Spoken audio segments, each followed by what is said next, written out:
근데 이제 스트렝스 마지막으로 배워볼 거는 데드리프트예요. 이 데드리프트 같은 경우 사실상 남성분들 하체 운동하기 싫어하시는 분들도 이 데드리프트 같은 경우는 이제 아래에서 뽑아내는 상체 운동이라고 생각하시기 때문에 많이들 하시거든요. 그래서 이 운동을 할 때 특히 허리 다치는 분들도 많이 보긴 했지만 조금 더 정확한 자세로 좀 더 많은 무게를 들게 되면 여러분들이 원하시는 근육량 향상도 증가할 수 있지 않을까라고 생각이 좀 들고요. 데드리프트에 대해서 간단하게 좀 설명 좀 먼저 해주시겠어요? 일단 뭐 제가 생각하는 데드리프트는 3대 운동 중에 가장 안전한 운동이라고 생각합니다.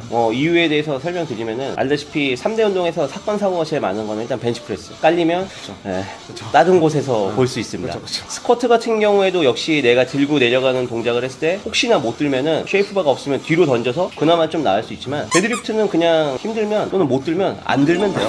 안 들리죠? 네, 그렇죠. 그래서 가장 안전한 운동이라고 개인적으로 생각하고요. 그리고 접근성이 일단 제일 쉬운 패턴이에요. 스쿼트 같은 경우에는 꽤 많은 부분에 가동 범위가 필요해요. 고관절, 당연히 무릎, 발목. 특히 발목에서에 대한 가동성들이 꽤 중요하지만 데드리프트는 그와 반대로 가동 범위가 그렇게 훌륭하진 않아도 내가 바닥에 10만원짜리 지폐 하나 들을 수 있을 정도의 유연성만 있다면 데드리프트 누구나 다 하실 수 있습니다. 그럼 지금부터 한번 데드리프트를 한번 정확한 자세 그리고 여러 가지 또 여기에 또 숨어있는 자잘한 팁들 그런 부분들에 대해서 한번 알아보도록 하겠습니다. 간단하게 하기 전에 몇 가지에 대해서 좀 말씀드리면요. 이미 리프팅을 좋아하시는 분들은 뭐 컨벤셔널, 스모 그런 포지션에 대한 전형들을 많이 볼 거예요. 이거는 개개인적으로 여러 유튜버들에서 보게 되면은 어떤 체형은 어떤 데드리프트를 해야 된다, 어떤 구조와 어떤 각도를 갖고 있는 사람들은 어떤 데드리프트를 해야 된다 라고 하지만 개인적으로 외관적인 것보다는 실제 수행했을 때 그것들을 선택해서 그 선택지로 가는 게 좋아요. 누군가가 얘기한 그 자세 체형을 갖고 있지만 실제 해보니까 스모 데드리프트가 더 잘 될 수도 있고, 그리고 내가 얘기한 내 체형이 스모 포지션에 적합하지만 실제 운동 수행해보니까 컨벤셔널이 훨씬 더 잘 된다. 그럼 컨벤셔널 하는 게 맞아요. 외적인 부분에서에 대한 그런 것들을 기준 삼지 마시고 반드시 직접 수행해보고 내가 더 잘 되는 쪽으로 선택하시는 게 좋아요. 그래서 오늘 알려드릴 것들은 그런 간단한 기준에 대해서 말씀을 드릴 거예요. 근데 이 데드리프트 할 때 플레이트라고 하죠. 옆에 꽂는 원판. 네. 이 원판에 비밀이 또 있다라고. 네, 일단은 좀 설명을 드릴게요. 뭐 우리가 흔히 접하는 헬스클럽 또는 크로스핏 박스에서 흔히 보는 플레이트의 크기들은 조금 다른 거 볼 수 있어요. 이거는 한번 직접 보여드리면서 설명해 드릴게요. 자, 지금 이제 배 발밑에는 플레이트가 각각 10kg가 있는데 사이즈가 좀 다른 거 볼 수 있어요. 아마 이게 보통 피트니스 센터나 헬스클럽에서 보기 쉬운 플레이트 거예요. 이런 플레이트는 무게가 올라갈수록 사이즈가 점진적으로 커지게 되고요. 무게가 줄면 당연히 사이즈도 줄어들겠죠. 리프팅 전용 센터라든지 크로스핏 박스에서 보게 되면은 같은 크기를 갖고 있지만 점점 무게가 올라가면 사이즈는 같고 두께만 좀 달라지는 거 볼 수가 있어요. 지금 옆에 있는 플레이트 같은 경우에는 이 지름 자체가 크기 자체가 45cm고요. 보통 리프팅을 한다면 이런 플레이트를 사용하시는 게 좋아요. 당연히 이 플레이트를 사용하고 우리가 데드리프트 한다면 당연히 앉는 깊이는 좀 더 깊어질 거고요. 그런 깊이를 갖고 하신다면은 아까 말씀드렸던 유연성은 더 많이 필요하게 돼요. 그래서 자체적으로 이런 플레이트밖에 난 없다 그러면은 렉 같은 거를 좀 어느 정도 발을 올려놓고 그 높이에 맞춰서 수행을 하시는 걸 권장해 드리고요. 그렇지 않고 바닥에서부터 시작하는 데드리프트를 할 때는 이 플레이트를 선택하셔가지고 데드리프트를 수행하시는 게 훨씬 더 좋습니다. 자, 오늘 데드리프트는 아까 앞서 설명드렸던 컨벤셔널과 스모 데드리프트가 있는데 오늘은 스모 데드리프트를 알려드릴 거예요. 이유는 고로 씨가 스모 데드리프트를 배워하고 싶게 하기 때문입니다. 기준에 대해서 먼저 말씀을 드릴게요. 스모 데드리프트를 할 때 스탠스의 기준은요, 이미 엘리트 리프터들의 훈련 영상들을 보신 분들은 굉장히 와일드하게 벌리는 것들을 보실 수가 있어요. 이렇게 와일드하게 벌릴 수 있는 것들은 그만큼에 대한 운동 수행력이 가능하기 때문에 그렇지만 일반 분들이 이런 와일드한 상태에서 하게 되면 오히려 부상의 위험도가 꽤 높습니다. 그리고 거리가 짧아서 좋긴 하지만 유연성이 떨어지신 분들은 오히려 이로 인해서에 대한 보상 작용들이 많이 생길 수가 있어요. 그래서 처음 시작은요, 항상 스쿼트 스탠스에서 좀 더 넓은 보폭으로 발 넓이를 잡아주시는 게 좋아요. 간단한 기준, 발 안에 팔이 들어와 있으면 우리가 스모, 발 바깥으로 팔이 있으면 컨벤, 이런 식으로 분류를 하시면 되고요. 다리 스탠스는 운동을 수행하시면서 점진적으로 늘려가는 거를 좀 권장을 해드려요. 유연성도 확보가 되고 점진적으로 늘려간다면 아까 처음에 설명했던 와일드한 스탠스에서에 대한 데드리프트도 가능합니다. 첫 번째 기준에 대해서 간단한 설명드렸죠. 자, 그러면 이제 그립을 잡고 내려가는 그 순서에 대해서 좀 말씀을 드릴게요. 바벨을 놓았을 때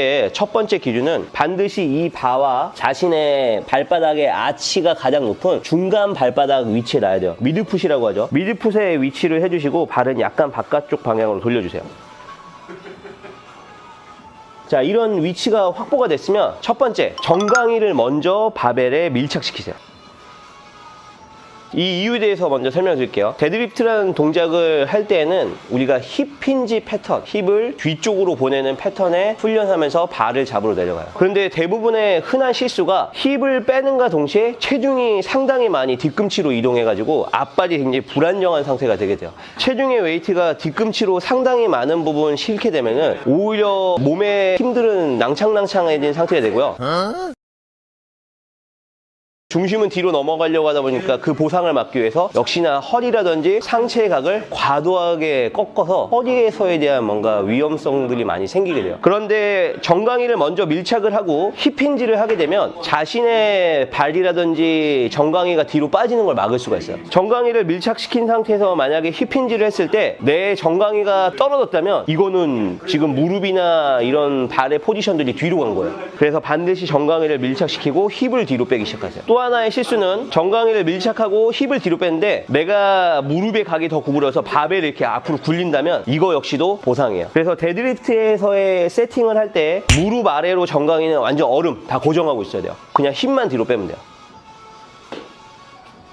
계속 힙을 뒤로 뺀 상태에서 정강이는 그대로 고정되고 팔을 길게 뽑으세요. 팔을 길게 뽑을 때에는 어깨에서 귀의 거리가 최대한 멀어지게끔 길게 내리는 거예요. 그러면 안티슈러그라 그래서 어깨가 올라가는 것들이 반대로 내려가면서 광배근은 더 타이트해지게 되게 되고 견갑대는 더 안정성을 많이 확보하게 됩니다. 근데 여기서 제일 중요한 거는 역시 흉곽이에요. 흉곽이 구부러진 상태에서 안티슈러그를 하게 되면은 너무 과도한 라운드를 만들기 때문에 이거 역시 느슨한 허리를 좀 갖게 되는 첫 번째 요인이 되게 됩니다. 스모 데드리프트에서 우리가 흔히 볼 수 있는 것들이 라운드백을 만들고 하는 리프터들을 많이 보는데 그 분들은 라운드백이 더 적합하고 그 훈련이 익숙한 분들이기 때문에 지금 영상을 보는 초보자들은 라운드백보다는 플랫백에 대한 훈련을 하고 그 플랫백이 익숙해진 이후에 라운드백 같은 리프터 스키드를 가져가시는 것을 추천해드려요. 초보자가 처음부터 플랫백, 라운드백에 대한 기준을 나누지 않고 트레이닝 하다 보면은 허리 부상을 입을 수가 있어요. 그래서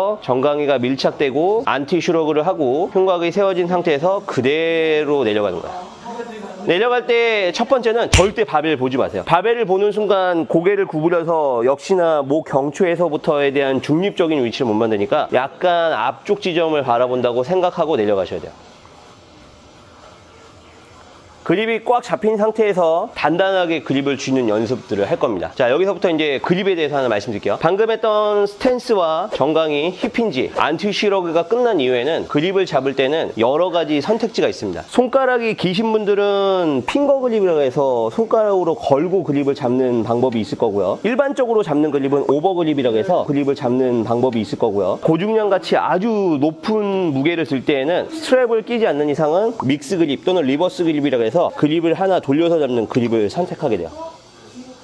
그래서 오늘은 고중량을 드는 훈련이 아니기 때문에 믹스 그립에 대해서는 자세한 얘기는 나누지 않고요. 오버 그립을 잡고 기본적으로 하는 훈련법을 알려줄 거예요. 그리고 또한 하나 또 빼먹은 그립이 이제 훅 그립이라 그러죠. 크로스핏 훈련을 하시거나 역도 훈련들 또는 리프터 중에서는 훅 그립을 많이 사용하시는 분들이 있는데 저는 개인적으로 이제 손가락이 너무 아파서 훅 그립을 많이 사용하진 않지만 훅 그립이 익숙하신 분들은 훅 그립으로도 리프팅 하셔도 상관없습니다. 되도록이면은 리프팅을 훈련하실 때는 스트랩의 사용은 전환이나 뭔가 그립이 다 풀리는 직전부터 사용하시는 걸 권장해드리지 처음부터 스트랩을 사용하시는 것들은 충분한 악력 발달을 하지 못하기 때문에 스트랩은 항상 마지막에 몸이 풀려서 더 이상 그립을 쥘 수 없는 시점이 왔을 때 그때 스트랩을 사용하시는 걸 추천해드려요. 자, 방금 알려드렸던 모든 세팅이 끝나고 그립까지 꽉 잡았으면 호흡, 스쿼트와 동일하게 압을 상실시킬 수 있는 브레싱이라는 호흡을 하는 게 좋아요. 숨을 들이실 때 어깨가 올라가지 않게 최대한 어깨를 누르고요. 코로 숨을 깊게 들이마시면서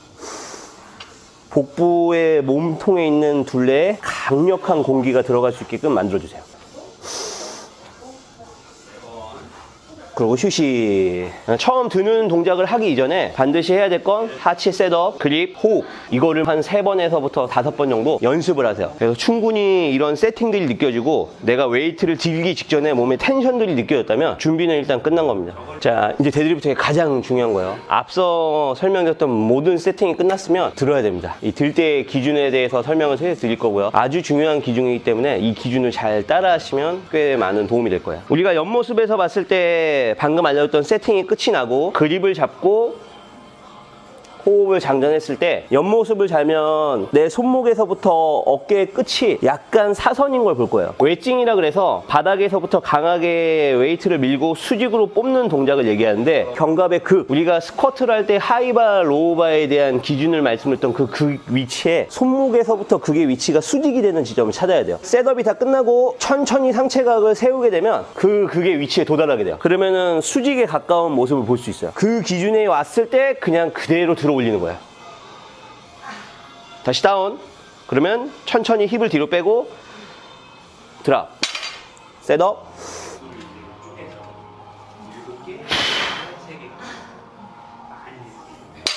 셋업.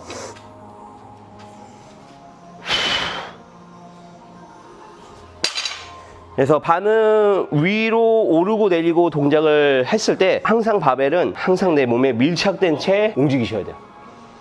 약간의 거리라도 떨어지게 되면 역시 높은 중량일 때 허리에서에 대한 부상으로도 이어질 수가 있으니까 이 점을 꼭 주의하셔야 됩니다. 지금부터는 이제 고러 씨가 앞에 설명드렸던 기준 안에서 간단하게 한번 이제 운동 수행하는 것들을 보실 거고요. 발 같은 경우에는 스쿼트 보폭보다는 조금 넓은 보폭으로 서주세요. 이때 발의 위치가, 바벨 자체가 미들풋 위치에 서주셔야 되고요. 그 위치가 설정이 됐으면 먼저 무릎을 살짝 구부려서 정강이가 바벨에 닿으셔야 돼요. 정강이가 바벨에 닿았을 때도 제일 중요한 건 자신의 중심축이 뒤꿈치가 아니라 여전히 발 전체와 앞발 지지를 좀 더 세게 눌러주셔야 돼요. 자, 이때 고관절은 계속 두 번째나 세 번째 발가락으로 무릎을 열어주시고 발은 계속 강력하게 누르시고요. 자, 가슴을 넓게 펴서 흉곽을 세우고 팔은 길게 밑으로 뽑아주세요. 길게 뽑은 위치가 됐으면 이제 천천히 힙힌지, 힙을 뒤로 빼고 시선은 계속 앞쪽 방향을 보고 중심이 뒤로 가면 계속 머리를 앞으로 살짝 밀어서 더 중심축을 꽉 잡아주세요. 그립은 가장 기본적인 핑거 그립이나 오버 그립으로 그립을 선택하고요. 코로 숨을 들이마시고 뱉고, 다시 코로 숨을 들이마시고 뱉고, 한 번 더 코로 숨을 들이마시고 뱉고. 오케이, 휴식. 그래서 한두 번의 웜업들을 해보는 거예요. 몸에서의 뭔가 그런 텐션들이 느껴지면 이제 아까 설명드렸던 웨징하고 같이 가보는 거예요. 다시 내려가서 알려줬던 셋업. 웨징을 할 때는 간단한 타이밍을 드리겠지만 굉장히 천천히 상체각을 세우면서 다리를 미셔야 됩니다. 자, 상체 천천히 세우고 스탑, 고! 다운. 다시 웨징. 호흡, 고! 후. 그렇지. 한 번 더 웨징. 고! 마지막. 몸에 만짝 밀착. 고! 오케이.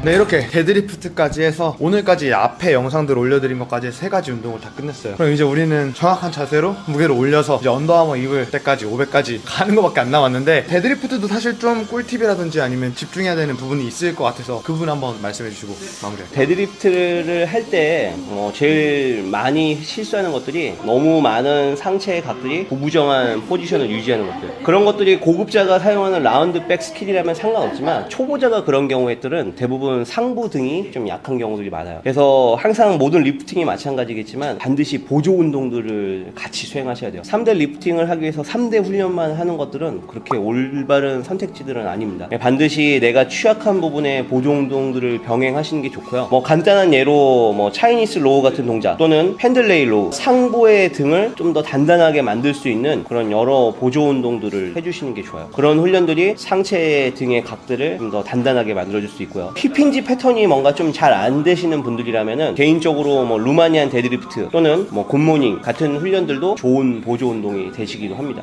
네, 이렇게 해서 그래서 총 3가지 운동을 마무리해봤고, 저는 이제 이번 연도에 600을 향해서 달릴 거고, 여러분들도 각각의 이제 목표를 정하셔서 한번 그 목표까지 갈 수 있는지 아닌지 이 여러 가지의 기본 자세들을 통해서 한번 운동을 해보시면 좋을 것 같아요. 선생님은 이번 연도 목표가 이번에도 목표야? 그냥 건강하고 돈 열심히 많이 버는 걸로. 3대 말고 그냥. 네. 3대의 목표는 네, 괜찮습니다. 네. 좋습니다. 너무 현실적인 마지막 멘트까지 너무 감사했고, 앞으로도 건강한 PT, 여기 더 건강한